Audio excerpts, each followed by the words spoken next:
Dana White addressed the reaction Jack Della Maddalena received at the UFC 322 press conference, where the crowd repeatedly booed him. When asked about the noticeably frosty atmosphere, Dana appeared unfazed and actually embraced it. He explained that he loved the intensity of the moment and believed it would contribute to an electric environment on Saturday night. According to Dana, this is the kind of build-up that makes a fight weekend special. Every time Jack spoke, the boos grew louder, which surprised some observers who expected the American crowd to rally behind the underdog. When questioned about whether he was caught off guard by the crowd turning on Jack, Dana acknowledged several factors. He pointed out that New York has a massive Muslim community, and Islam Makhachev has become one of the most respected fighters in the sport. He noted that Islam's journey, along with the legacy of Dagestan fighters like Khabib Nurmagomedov and the reputation of their entire camp, naturally draws immense support. With so many Muslim fans in attendance, the energy inside the venue almost felt like, in Dana's words, a Muslim country right now. He added that Jack was certainly feeling the pressure but suggested that this is a part of the sport and part of what creates a compelling championship atmosphere. The UFC 322 main event became fully official once both fighters successfully made weight.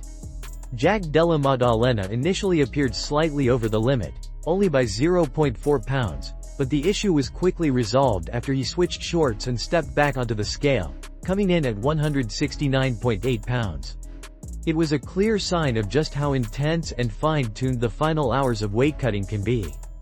Dana highlighted that Jack is a real welterweight who cuts down significantly to make 170 and that the process is always taxing. Islam Makhachev followed shortly after, weighing in at an even 170 pounds. This fight carries enormous significance for him, as he attempts to become a two-division world champion. Observers noted how comfortable and confident Islam seemed throughout training camp, not having to drain himself as severely as he once did while competing at lightweight. According to members of his camp, the weight cut has been smoother, his sessions have been sharper, and his overall preparation has felt better across the board. With both fighters officially on weight and the belts on the line, UFC 322 is set for a high-stakes main event with massive anticipation surrounding it.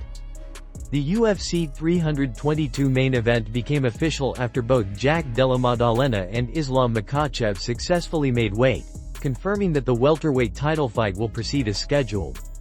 At first, there was a moment of tension when Jack appeared to be slightly over the limit by 0.4 pounds, which led to a brief pause as officials looked for a solution. After switching his shorts and stepping back on the scale, he came in at 169.8 pounds, completing the cut and securing his eligibility to compete for the championship. Observers noted how physically demanding the process was, reaffirming that Jack is a true welterweight who has to cut down significantly to make the 170-pound limit. His weight-cutting journey once again highlighted the level of discipline and toughness required from fighters operating at the highest level of the sport. With Jack's successful weigh-in, the attention then shifted to Islam Makhachev, who stepped confidently onto the scale and registered exactly 170 pounds. The moment carried enormous significance. Islam, already regarded as one of the most dominant fighters of his era, now stands on the brink of attempting to capture a second world title and etching his name even deeper into UFC history. Analysts pointed out the comfort and composure he displayed throughout the week, suggesting that this move up in weight has allowed him to train with fewer restrictions. Islam has openly spoken about how much smoother this camp has been compared to his lightweight cuts, explaining that not having to drain himself as drastically has allowed his body to respond better to training. He feels faster, stronger, and fresher, leading many to wonder whether this version of Islam could be even more dangerous.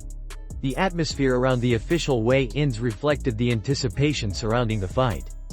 Fans were fully invested, cheering loudly as both fighters hit their marks and staring down the final stage of preparation before stepping into the octagon. Jack looked determined and unfazed, embracing the physical struggle of the cut and carrying the focused demeanor of a contender with something to prove. Islam mirrored that energy with calm confidence, appearing relaxed but razor-sharp, as if already mentally visualizing championship rounds. With both athletes officially on weight, the welterweight title is now locked in for UFC 322. Two elite competitors will enter the cage with their legacies on the line, Jack Della Maddalena chasing his first world championship and Islam Makhachev seeking to become a two-division champion and elevate his status among the sport's all-time greats. The stage is set for a historic showdown. Shavkat Rakhmonov has fired back strongly at Jack Della Maddalena after Jack suggested that Shavkat is no longer the #1 contender in the welterweight division. Earlier in the week, Jack commented that Shavkat's inactivity had caused him to fall behind in the rankings conversation. He pointed out that since Shavkat's unanimous decision win over Gane last year, he has been out of competition while recovering from a knee injury. Jack argued that the division has evolved during that time and that staying inactive naturally pushes a fighter out of the immediate title picture. He referenced Sean Brady and Gane as examples of fighters who have remained active and continued building momentum inside the cage. According to Jack, staying busy is the key to securing opportunities, and those who remain on the sidelines risk losing relevance. Shavkat responded publicly through X and did not hold back. He reminded Jack that he too experienced a long period of inactivity. Shavkat pointed back to Jack's 14-month layoff after suffering a broken arm in his fight against Gilbert Burns, adding that the only reason Jack received a title shot in the first place was because Shavkat was injured.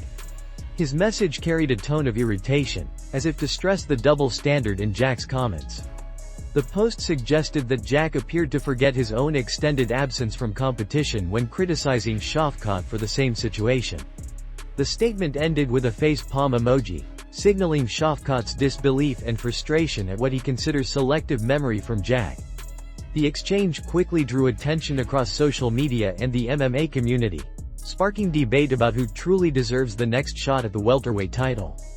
Supporters of Shavkat argue that he has already defeated top names and has remained undefeated, presenting one of the strongest cases for a championship opportunity. They also emphasize that injuries are an unavoidable part of the sport and that a temporary layoff should not diminish accomplishments inside the octagon. On the other hand, those siding with Jack believe that consistent competition should be rewarded and that fighters who stay active keep the division moving. Both athletes appear determined to secure their claim to the #1 contender spot, and neither is willing to let the other narrative dominate the discussion. While no matchup between the two has been officially announced, the growing tension adds fuel to the possibility of a future showdown. Shavkat and Jack continue to build momentum in their careers, and with each public exchange, the anticipation grows for the moment they eventually settle their rivalry inside the cage. Whether the division grants an immediate title shot or a high-stakes eliminator bout, the competitive fire between these two welterweights guarantees that their paths will cross again, and the outcome could reshape the future of the division. Daniel Cormier shared a humorous yet confident take on how he believes he would fare in a matchup against heavyweight contender Jailton Almeida. Speaking casually, Cormier said that if the two were to meet in an octagon in a pure wrestling-based fight, he genuinely thinks he could win. He emphasized that Jailton relies heavily on his wrestling style, and with Cormier's background and accomplishments in the sport, he feels he would have a legitimate chance. He repeated that if the fight were purely wrestling-focused, he would be competitive and could potentially come out on top. Cormier also turned the moment into playful banter, joking about how he and Jailton would be difficult to tell apart once they stepped into the cage.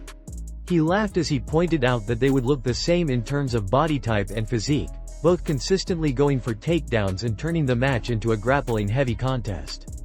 The joke continued as he described the fight as almost safe, implying that there would not be any striking exchanges or chaotic brawling. Instead, it would be two accomplished wrestlers constantly scrambling for position, locked in a technical battle rather than a violent confrontation.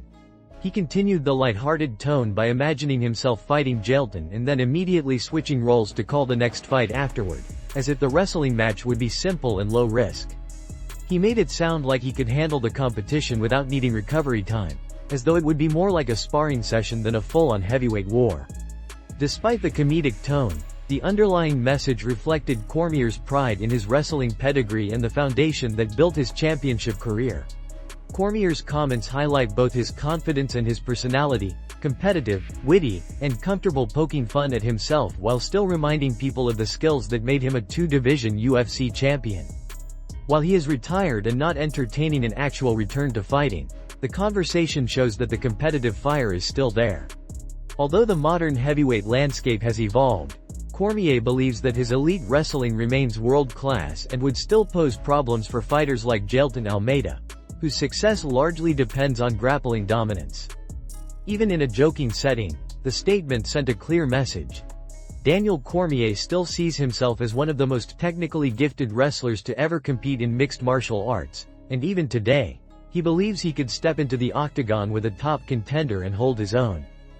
Ali Abdelaziz revealed that both he and Khabib Nurmagomedov recently spoke to Dana White regarding the future of Umar Nurmagomedov in the bantamweight division. According to Ali, while many people are expecting Umar to receive an immediate title shot, the team actually requested something different. Ali explained that after discussions with Hunter Campbell and Dana White, he and Khabib expressed their preference for Umar to take one more fight before challenging for the bantamweight belt. They believe that the right competitive step is important and that securing a high-level matchup will further solidify Umar's position before he enters a championship bout. Ali mentioned Davison Figueiredo as a name they would like to see Umar face, emphasizing that this would be the type of challenge worthy of a title eliminator. Ali went on to address broader issues within the division, saying that if a fighter considers himself the best in the world, he should be willing to beat everybody in the world. He criticized what he described as strategic maneuvering within the rankings, where fighters avoid certain matchups in order to protect their path to the title. Ali made it clear that he does not view this as the mindset of true champions.